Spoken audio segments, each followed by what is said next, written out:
punya istri. Perempuan gatel lo, lakor lo. Lo lihat lo punya anak cewek. Tahu lo, anak lo kena karma kayak lo.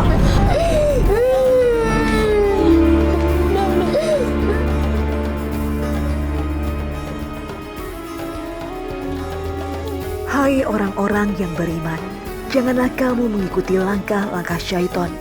Barang siapa yang mengikuti langkah-langkah syaitan, maka sesungguhnya syaitan itu menyuruh mengerjakan perbuatan yang keji dan yang mungkar. Sekiranya tidaklah karena karunia Allah dan rahmatnya kepada kamu sekalian, niscaya tidak seorang pun dari kamu bersih dari perbuatan-perbuatan keji dan mungkar itu selama-lamanya. Tetapi Allah membersihkan siapa yang dikehendakinya. Dan Allah Maha Mendengar lagi Maha Mengetahui. Quran Surat An-Nur ayat 21.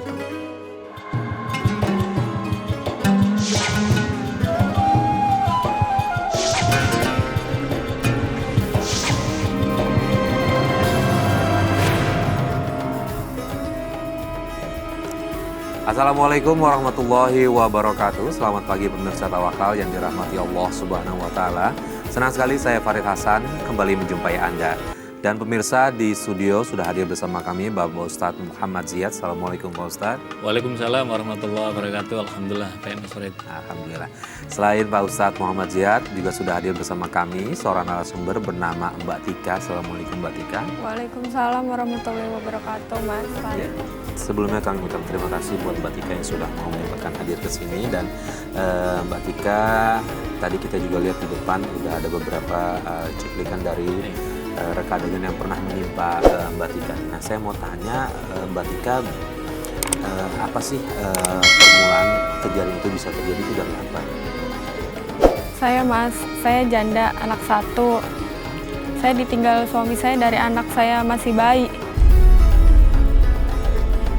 Itu saya sampai sekarang anak saya umur 4 tahun saya nggak tahu ayah kandungnya kemana dan dia masih hidup atau enggak aja saya udah nggak tahu sama sekali. Nah, alasan meninggalkannya apa, tahu nggak? Sempat ada masalah sih, Mas. Saya dibohongin. Waktu pertama nikah dia bilang duda. Terus setelah menikah saya melahirkan, nggak taunya baru kebongkar semuanya, nggak taunya dia masih punya istri. Dan istrinya juga pernah datang ke rumah saya marah-marah. Itu saya tahu itu setelah saya melahirkan dia sering pulang ke Surabaya. Alasannya kerjaan. Nggak taunya di Surabaya memang masih ada istrinya. Nah, dulu awal mula kenal sama suami ini dari mana dan di mana? Di kerjaan saya kenal dia. Kerjaan, nggak tahu memang nggak ada tabiat dia misalnya udah punya istri gitu, nggak ada? Enggak, saya nggak tahu. Nah itu nggak taunya salahnya saya nggak tahu. Waktu belum nikah juga saya belum pernah dikenalin sama keluarganya. Cuma waktu pas nikah ada sih dia bawa seseorang yang ngakunya itu keluarganya dia. Tapi ternyata? Itu ternyata memang benar keluarganya ya atau bukan? teman jauh sih, teman sekedar teman gitu. Tidak ada hubungan darah? Nggak ada. Oke, Pak Ustadz ini merasa ditipu nih oleh suaminya Pak Ustadz. Nah, gimana caranya nih Pak Ustadz untuk menghindari hal-hal yang seperti ini nih Pak Ustadz? Oke. Baik, para pemirsa, bismillahirrahmanirrahim. Kita ikut prihatin dengan apa yang menimpa dari Mbak Tika, tapi sekaligus dari kisah ini menyadarkan pada kita semua bahwa pernikahan itu tidak semata-mata mempertemukan dua individu berlainan jenis, tetapi hendak mempertemukan dua keluarga besar, keluarga dari pihak suami, keluarga dari pihak calon istri. Tadi Mbak Tika menyampaikan bertemu dengan seorang laki-laki dan kemudian berkenalkan, kemudian mengaku sudah duda, kemudian mengajak menikah, dan ternyata Mbak Tika tidak melakukan melakukan ya bahasa kita investigasi lah. Apa investigasi? Tentu investigasi yang ringan, yaitu mencari siapa calon suami saya ini, keluarga dari mana, bagaimana keadaannya. Kita sekali lagi tidak hendak mencari aspek materialnya, tetapi lebih tuntunan agama itu ya supaya tidak terjadi di kemudian hari semacam ini. Karena ketika pada masa Umar bin Khattab radhiyallahu anhu ada seorang sahabat yang lainnya mengadu pada beliau hendak menikah. Singkat cerita, kemudian bertanya, apakah kamu sudah melihatnya? Tidak, wahai Umar, saya sudah mempercayakan. Lalu bagaimana? Maka Umar mengatakan, ungdurha, lihat dia. Makna lihat dia tadi itu, atau kalau tidak melihat secara langsung, di hadis yang lain menjelaskan, boleh diwakilkan untuk melihat bagaimana keadaan. Supaya apa? Supaya mengetahui persis posisi, kedudukan, keadaan, bagaimana calon suami atau calon istrinya supaya tidak terjadi apa-apa. Nah, kasus yang menimpa Mbak Tika tadi kan setelah menikah, tadi ngakunya duda, ternyata dia sudah beristri. Kecuali dari awal misalkan dijelaskan, saudara Tika, maaf saya mencintaimu dan seterusnya bla bla, saya sudah punya istri. Saya bilang, Anda mau sering istri, kalau dia bersetuju nggak ada persoalan gitu. Tapi ini kan judulnya kan memanipulasi data, padahal pernikahan itu adalah kegiatan sakral, awal yang suci, maka harus dicarikan dengan cara-cara yang baik. Lah, suami yang melakukan al-kadzibu, perbuatan berdusta, mendustai dari pihak calon, maka dia ini dihukumi sebagai berdosa. Mungkin orang bertanya bagaimana status pernikahannya? Status pernikahannya sah, karena syarat pernikahan itu dari pihak perempuan ada walinya, ada saksinya, kemudian ada calon pengantin, kemudian hadir, udah selesai gitu loh. Ada ijab kabulnya selesai. Nah, ini kan selesai. Hanya persoalan tadi kan apa itu merahasiakan atau memanipulasi data duda tetapi ternyata sudah beristri. Nah, Mbak Tika, pas awal ketahuannya seperti apa sih, bagaimana sih? Itu istrinya nelfon ke saya, Mas. Sudah telepon marah-marah, terus pernah sempat datang juga ke rumah saya. Dia marah-marah di rumah saya, ngacak-ngacak rumah saya, dan sampai ibu saya aja pingsan. Ya, saya sekeluarga juga nggak tahu apa-apa, karena saya sendiri juga merasa dibohongin sekeluarga. Dia mau marah-marahnya seperti apa, saya namanya dibohongin, Mas. Saya nggak ada niatan namanya ngerebut suami orang atau jadi orang ketiga, itu nggak ada, Mas. Karena memang dari awal tahunya dia sudah tidak beristri begitu ya. Tika, keluar kamu, Tika. Ada Mana apa? Tika? Saya nyari Tika. Mana Tika? Tika lagi mandi, Nak. Ada apa? Bu, Tika itu telah merebut suami saya, Bu. Bahkan mereka sudah menikah. Gak mungkin. Kamu salah orang kali. Tapi saya punya buktinya, Bu. Ada apa ya? Ini dia. Wanita yang telah merusak rumah tangga orang lain. Gue ini istrinya Rio. Hah? Bisa-bisanya lo udah menikah sama Mas Rio. Mbak, saya nggak tahu kalau Mas Rio sudah punya istri, Mbak. Alah, ngeles lo bisanya. Bu, ajarin dong anaknya. Jangan sampai dia merusak rumah tangga orang lain. Anak saya sih nggak seperti itu. Tanya begitu, Bu. Ibu. Alah, lebay banget sih. Pakai acara pingsan segala. Tika, denger ya. Jangan pernah kamu ganggu lagi Mas Rio. Karena sampai kapanpun, kamu nggak akan pernah bisa hidup sama Mas Rio.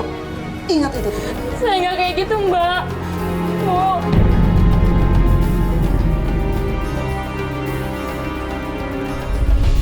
Pak Ustadz, Iya. orang datang seharusnya bertabayun baik-baik, tapi dia datang langsung merusak keadaan rumah, melakukan kekerasan seperti itu. Nah, sebaiknya nih Pak Ustadz, jika ada kasus yang sama, apa yang harus dilakukan oleh istri pertama jika ingin mengetahui benar atau tidak? Iya, yang pertama, benar tidaknya itu tanya pada suaminya. Benar nggak? Apa alasannya dia menikahi si fulan seterusnya? Supaya apa? Supaya perbuatan dia tidak melampaui batas agama. Tadi kan Mbak Tika dan keluarganya nggak tahu menahu karena berkhusnudzon bahwa pertama ketika menikah statusnya jelas sudah dan dibetulkan secara undang-undang, kemudian menikah secara sah ya di KUA ya. Iya. Lah, apalagi semacam itu. Berarti dia telah memanipulasi data di KUA. KUA nggak mungkin tanpa ada, kalau misalkan poligami harus persetujuan dari pihak yang istri yang pertama tadi, ini kan tidak. Yang kedua, kita bisa memaklumi begini Mas Haris. Memaklumi dalam mana begini. Istri melihat suaminya ternyata ada perempuan yang kemudian menikah, kan langsung persepsi dasar dia itu negatifnya itu adalah muncul bahwa suaminya direbut orang, padahal sebaliknya suaminya yang telah melakukan perbuatan tercela yaitu manipulasi data tadi itu. Lah, bagaimana konteks semacam ini? Semacam ini adalah disinilah pentingnya membangun kedewasaan para istri pada suaminya. Supaya apa? Supaya tadi apa yang dilakukan tadi tidak merugikan orang lain. Justru ini kan Mbak Tika keluarganya dirugikan dari pihak suaminya tadi itu. Mestinya kan keluarga Mbak Tika yang menuntut dari suaminya tadi itu, kan karena telah melakukan pembohongan pada keluarga tadi. Mbak Tika sudah menjelaskan kondisi seperti apa ke istrinya. Iya, sudah saya jelaskan, Mas. Cuma dia nggak terima, dia menganggapnya saya ini pelakor. Dan suami saya ya ikut pulang bersama istrinya itu. Nah, Mbak sekarang setelah kejadian itu suami ada di rumah atau dia sudah pergi? Ada di rumah. Ada di rumah. Iya, ada. Reaksi suaminya gimana setelah tahu istrinya datang? Ya dia juga bingung, Mas. Dia juga bingung. Tapi dia tetap milih istrinya gitu. Terus yang saya sayangkan kenapa baru sekarang kebongkarnya setelah udah ada anak gitu. Yang saya sayangi itu anak, Mas. Iya. Kenapa ini terjadi sama anak saya masih bayi. Kenapa nggak dari dulu aja? Nah, sekarang anak usianya sudah 4 tahun ya. Iya. Kemudian si suami ini setelah kejadian itu apa yang dia lakukan? Nggak ada kabar, Mas. Sama sekali nggak ada kabar. Pergi begitu Dari saja sama pertama dia istrinya? pergi sampai sekarang anak saya umur 4 tahun nggak ada kabar sama sekali. Tahu Makanya tempat itu tinggalnya dia di mana? nggak tahu, Mas. Saya pernah datang ke sana tempat tinggalnya, kontrakannya. Cuma udah pindah. Udah Nah, pindah. selama 4 tahun itu anak sudah bisa berkomunikasi artinya ya. Iya. Pernah menanyakan di mana? Sering menanyakan, Bunda, ayah mana gitu. Apalagi kalau anak saya ngelihat temennya jalan-jalan sama ayahnya gitu, sama bundanya, anak saya suka ngomong, Bunda, ayah mana? Kok Caca jalan-jalan sama bunda aja ya gitu. Ayah mana gitu. Sangat disayangkan anak nih Pak Ustadz. Iya. Terkena dampaknya dari apa yang dilakukan ayahnya. Pak. Iya, saya bisa membayangkan betapa perih hati seorang ibu ya ketika anaknya menanyakan di mana bapaknya. Jangankan ini yang sudah terpisah ya. Kita Mas Farid ya sebagai orang tua ketika kita sedang dinas keluar kota saja, ketika dia tanya mana ayah, bunda gitu aja kita sudah merasa ingin maunya cepat pulang supaya bisa mengantarkan anak kita jalankan. Apalagi dalam konteks tadi itu. Lah, saya kira inilah para pemirsa sekalian ada pelajaran penting. Agama tadi menjelaskan bahwa kenapa kita menikah itu untuk mencari keluarganya supaya tahu lingkungan keluarga, supaya ketika terjadi semacam Mbak Tika ini maka mudah mendeteksinya, yaitu apa? Mencari keluarganya, kan masih ada kerabatnya. Tapi kayak Mbak Tika kan mencari ke kosnya, dia sudah pindah ternyata nggak tinggal di kos, kan udah repot kayak seperti ini kan. Tapi kalau ada keluarganya mudah mencarinya, nah, angkat telepon, cari saudaranya, pasti akan terdeteksi di mana keberadaan dia. Gunanya adalah untuk memperjelas statusnya dari pernikahan semacam ini. Yang kedua, kaitan dengan anak tadi, memang tidak mudah menjelaskan kepada anak tadi. Yang terpenting Mbak Tika adalah jangan ditanamkan keburukan dari apa yang dilakukan wilayahnya kepada anaknya. Itu penting sekali.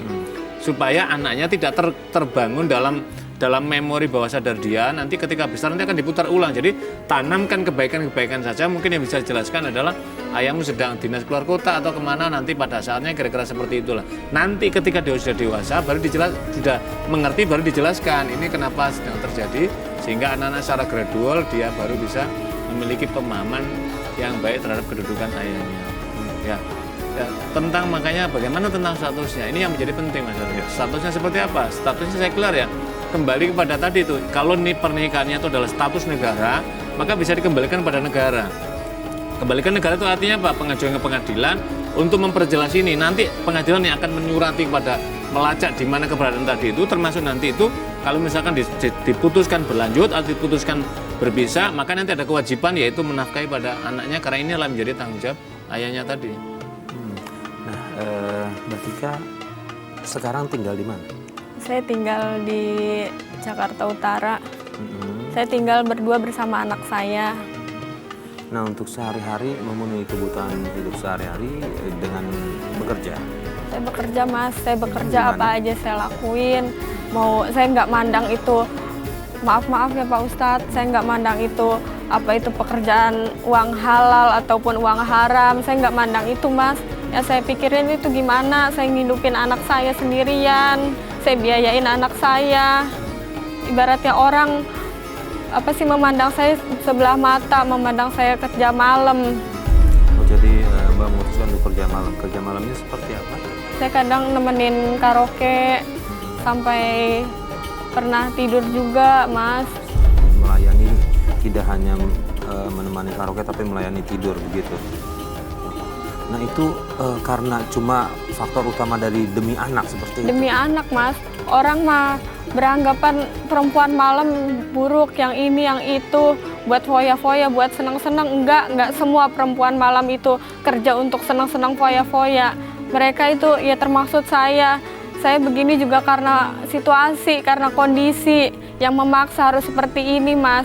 Untuk anak, untuk bawa besarin anak, cari tambahan buat hidupin anak, Mas. Tapi sebenarnya dalam hati kecil Mbak tahu itu salah ya? Saya tahu, saya juga tahu. Saya juga perempuan, Mas. Saya perempuan, saya takut dosa. Saya juga, anak saya perempuan, saya juga takut ibaratnya kena karma dari saya, anak saya perempuan. Mbak pada saat itu memang tidak ada pilihan lain begitu. Saat kalau kondisi seperti ini bagaimana? Iya, saya prihatin dan ikut bersedih, Mas Ferdinand. Jadi saya ingin meluruskan Mbak Tika, cara berpikir mindset kita. Jangan makan, saya tidak peduli apapun pekerjaan saya, mau halal, mau haram, yang penting anak saya kasih makan. Itu salah besar. Kenapa salah besar? Kita semua makhluk, dan jangan mengatakan inilah satunya pekerjaan, nggak ada. Nggak ada alasan seperti itu. Kita ingat, mohon maaf, hewan melata, burung yang kakinya kadang-kadang satu dengkul saja, Allah kasih rezekinya. Cecak yang bergeser di pinggir dinding kita saja, itu Allah kasih rezekinya. Apalagi kita sebagai manusia hamba Allah, kata Al-Quran, wa ma min dabatin illa 'alallahi rizquha. Tidak ada makhluk yang melata, maksudnya yang mau bergerak, mau berikhtiar, yang tidak ada rezekinya, pasti Allah kasih rezekinya. Tinggal kita adalah mau nggak berusaha mengikuti semacam ini. Yang kedua, apalagi tadi Mbak Tika menyatakan yang penting anak makan. Harus diingat, kalau anak ini makan dari hasil usaha yang Allah haramkan, maka ini akan mengalir darah haram tadi pada tubuh kita, maka nanti akan tumbuh jiwanya, juga tumbuh dengan cara yang tidak baik psikisnya. Kalau tadi kan Mbak Tika ada kesadaran, saya tidak ingin anak saya ada karma, dengan istilah karma, maksudnya tidak ada istilah karma dalam konsep agama. Yang ada itu adalah, kalau kita menanamkan keburukan pada anak, yakinlah nanti kita akan memanen keburukan pula. Itu yang terjadi. Jadi, kalau kita melakukan kebaikan, maka kebaikan itu akan kembali pada kita. Kalau kita melakukan keburukan, keburukan itu akan kembali kita. Maka apa yang harus kita lakukan secara beragama? Lakukanlah sebaik mungkin, sebisa mungkin, sekecil apapun kebaikan itu, supaya nanti akan tumbuh menjadi kebaikan-kebaikan. Yang ketiga, Mbak Tika, sebaiknya menyadari bahwa Allah kan menjelaskan lebih banyak kegiatan-kegiatan halal dibandingkan yang haramkan. Yang kedua, kalau kita melakukan perbuatan haram, kita tidak nyaman di hadapan orang lain. Tadi kan Mbak Tika menyadari secara penuh. Maka kembalilah sesuatu itu pada jalan yang menenangkan. Jangan sampai kita memperturutkan semacam ini. Dan yakinlah bahwa Allah Ar-Razzaq, Allah yang memberi rezeki. Kalau kita menjemput rezekinya, kalau kita berikhtiar di jalannya, maka nanti Allah pelan-pelan akan membuka jalan kita. Ini kita harus memiliki keyakinan itu. Nah, Mbak Tika, keluarga Mbak Tika tahu kalau kerja seperti itu? Keluarga saya taunya saya kerja di PT, Mas. Tapi kalau saya kerja malam, anak saya titipin teman dekat saya. Nah, selama kerja seperti itu, pernah menemukan masalah nggak? Sering, Mas, sering banyak banget masalah. Bahkan saya pernah jalan sama teman saya, dia juga udah punya istri. Istrinya juga, ya sempat saya kepergok sama istrinya, marah-marah ke rumah. Tika! Dasar lu perempuan pelakor ya. Berani-beraninya lu jalan berduaan sama laki gue ke karaoke.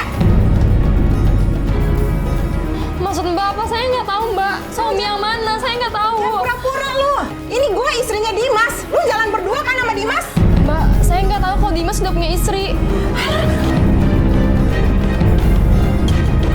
Perempuan gatel lu. Pelakor lu. Lu lihat lu. Lu punya anak cewek. Tahu lu anak lu kena karma kayak lo. Mbak, masalah sama saya nggak kayak gitu, Mbak. Awas ya, sekali lagi gue ketahuan lu jalan sama laki gue habisin lo ya.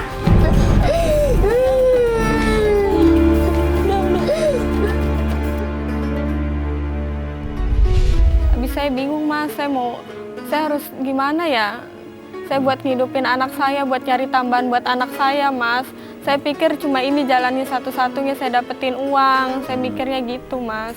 Saya tahu saya dosa, saya tahu saya juga perempuan, Mas. Saya tahu saya takut dosa. Cuma ya mau bagaimana lagi?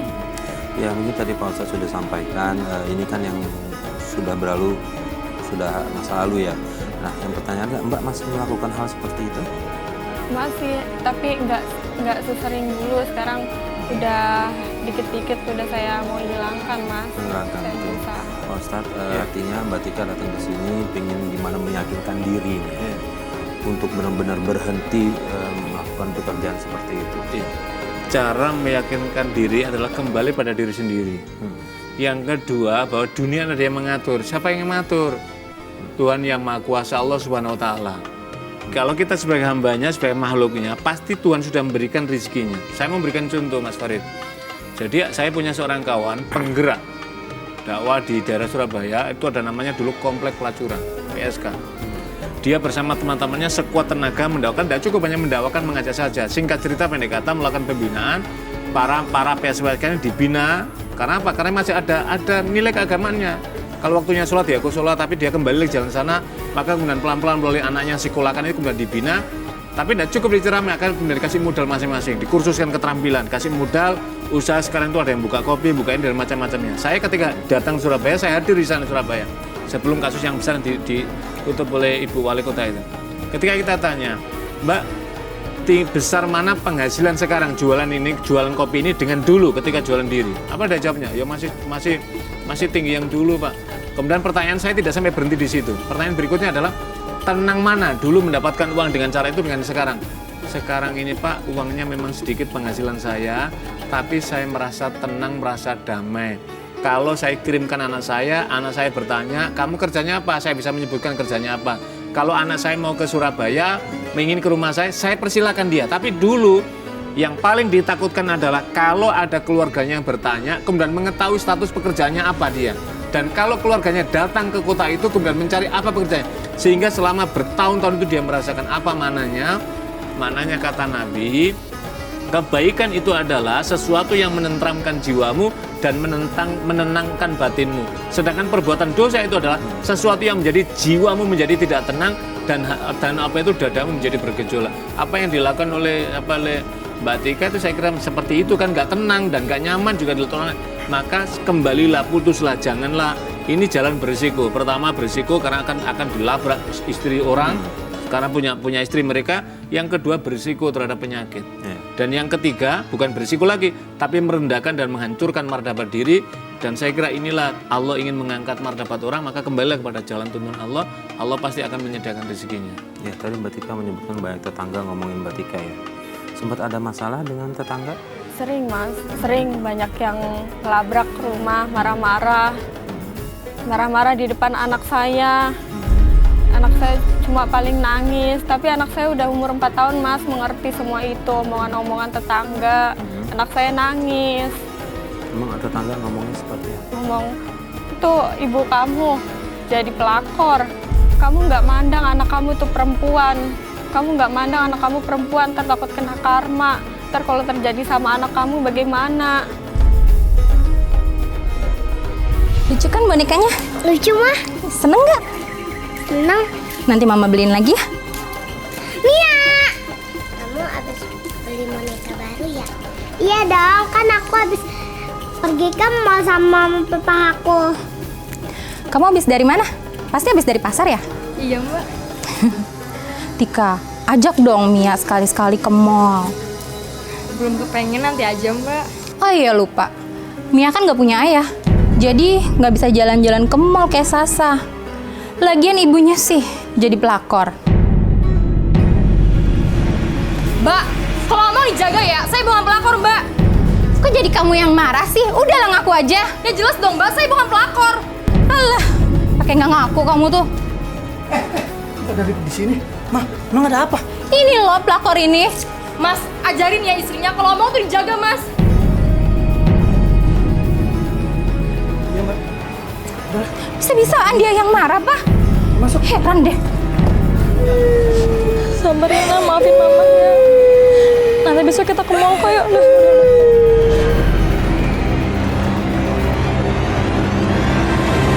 Orang tua Mbak Tika tahu nggak ada pertengkaran itu? Ada, tahu. Tahu. Tahu. Terus komentar mereka? Ya apa? orang tua nangis, Mas, sampai ibu saya pingsan. Ya Allah. Kata saya, ibaratnya mau yang salah, mau yang dosa, ya emang saya ibunya. jangan anak saya dibawa-bawa. Anak saya nggak tahu apa-apa, anak saya nggak tahu ibaratnya kerjaan ibunya seperti apa, masa lalu orang tuanya itu seperti apa. Yang anak saya tahu itu ya ibunya, dia hidup sama ibunya. Yang cuma anak saya tahu itu, anak saya cuma nanya di mana ayahnya, itu doang Mas yang anak saya tahu. Anak saya nggak tahu apa kesalahan orang tuanya, apa kejelekan orang tuanya, dosa apa yang dilakuin ibunya, itu anak saya nggak tahu Mas. Cuma maksud saya jangan bawa-bawa anak saya. Kalau marah itu cukup sama saya, jangan sama anak saya. Pak Ustadz, ini sudah berdampak ke anaknya. Iya. Tetangga-tetangganya sudah mulai meneror dalam tanda kutip anaknya, apa yang dilakukan sama ibunya. Iya. Saya kira itu hal yang pasti dalam kehidupan sosial. Kita harus ingat bahwa kita ini tidak hidup di tengah hutan belantara. Kita ini di tengah masyarakat, maka otomatis masyarakat melihat. Jangankan kasus ini, mohon maaf, di sebuah sekolahan itu kebetulan ada salah seorang, kemudian bapaknya itu ketangkap karena oleh KPK. Apa yang terjadi? Anaknya jadi diledeki sama temannya. Bapaknya korupsi. Anda bayangkan itu. Padahal Anda nggak tahu, itu sudah apa ya? Sudah bagian yang tidak terpisahkan dalam kehidupan sosial. Apalagi dalam konteks kehidupan yang di lingkungan masyarakat terbuka kayak di Mbak Tika tadi. Ya otomatis ketika ada orang melabrak ke rumah anaknya dari situ, otomatis akan disebut-sebut semacam itu. Jadi Mbak Tika nggak bisa membuat tameng, wah anak saya jangan libat, nggak bisa ya. Kalau anaknya nggak dilibatkan ya Anda jangan masuk di dalam ruang itu. Tapi coba kalau orang itu misalkan kembali ke jalan yang baik, kemudian orang baik, apa yang disebut? Akan disebut ibumu hebat ya, ibumu ngaji, ibumu ikut ini, ibumu sekarang berusaha, ibumu jual ini. Jadi kalau kita menanamkan kebaikan, pasti keluarga kita akan menikmati aroma wangi dari perbuatan kita. Sebaliknya kalau kita melakukan keburukan, maka keluarga kita juga akan menikmati harum busuk dalam kehidupan keluarga. Maka kata agama, kembali kepada jalanku, maka insya Allah juga akan membersamainya. Kan ada hadis Nabi yang memberikan ilustrasi yang sangat indah sekali. Perumpamaan teman antara teman dekat, teman baik dengan teman buruk itu apa? Perumpamaan teman buruk itu seperti orang yang berkawan, mohon maaf, dengan tukang las.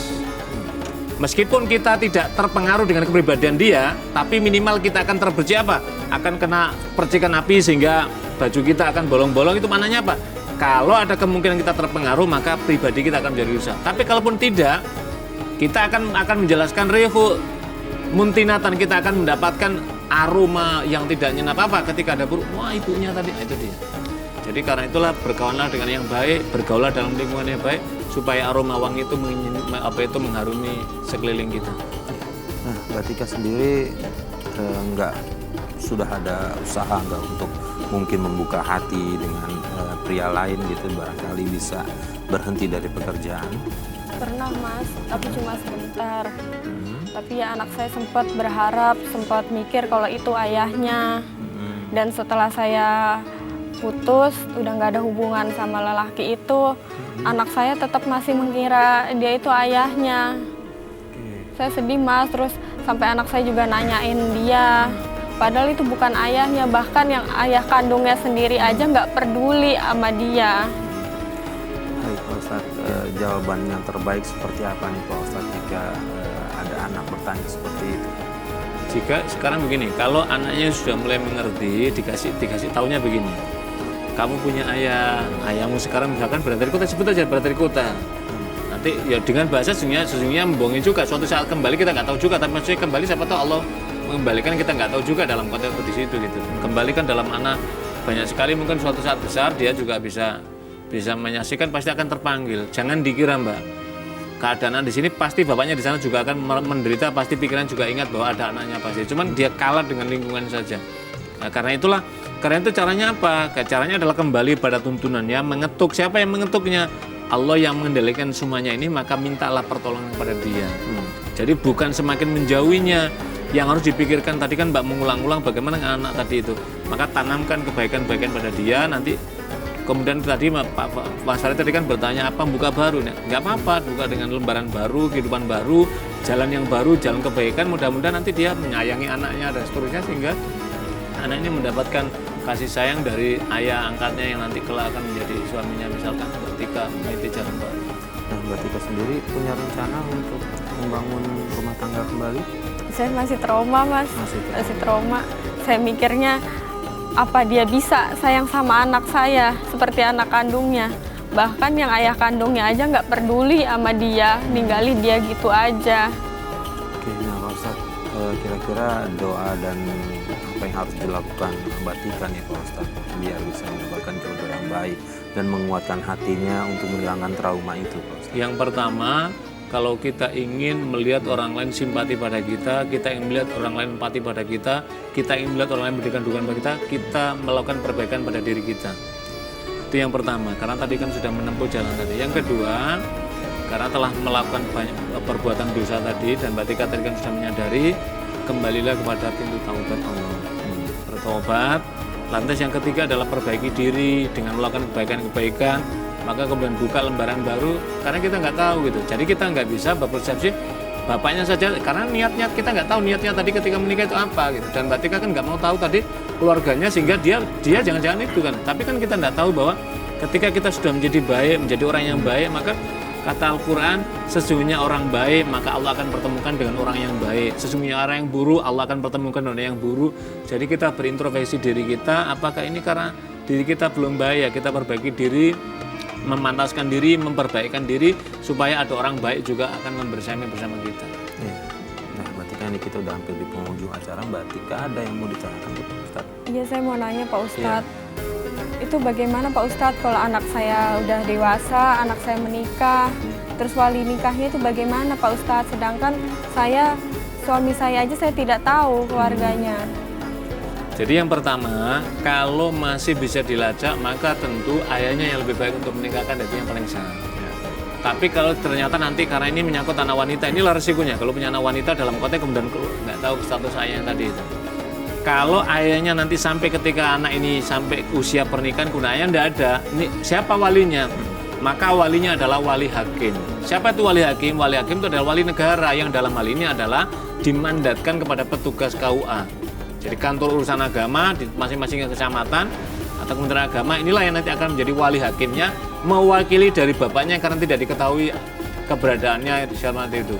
Tapi kalau masih ada, tapi nggak datang, misalkan dia telepon memberikan mandat, tapi kalau nggak ada, maka wali hakim yang akan mengambil alih mandat sebagai wali mewakili daripada ayahnya yang tidak diketahui di mana dan keadaannya seperti apa.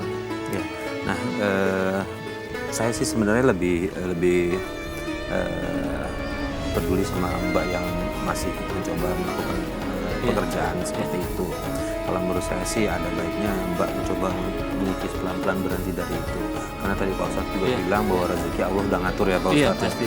Nah Pak Ustadz, saya juga yakin sih Mbak Tika datang ke sini sebenarnya dia pengen berhenti. Betul. Nah kira-kira nih untuk meyakinkan Mbak Tika sendiri Pak Ustadz, amalan apa yang dia harus lakukan dan pekerjaan apa yang maksud saya doa apa yang bisa siapa tahu membuka lahan pekerjaan baru buat Mbak Tika. Iya. Sebelum itu saya mau bertanya Mbak Tika, Mbak Tika, maaf ya, praktek agama sholat apa masih dijalankan?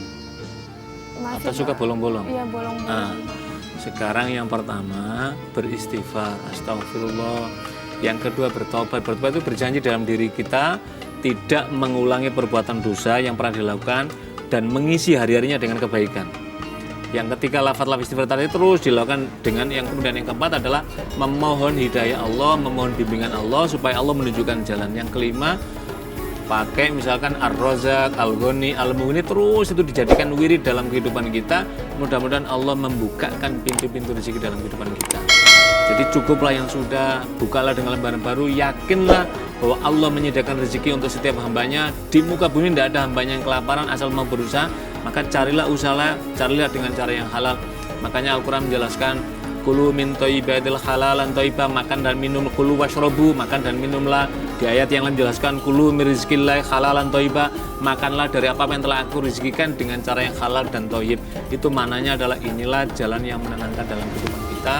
Mudah-mudahan Allah memudahkan jalan hidupnya Mbak Tika di jalan kebaikan bersama Allah SWT. Amin ya rabbal alamin. Yang penting Mbak Tika peduli sama anak kan ya.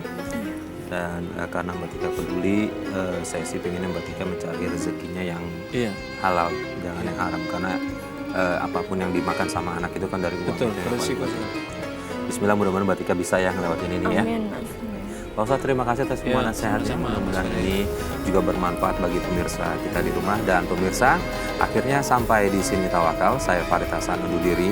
Wabillahi taufiq wal hidayah. Wassalamualaikum warahmatullahi wabarakatuh.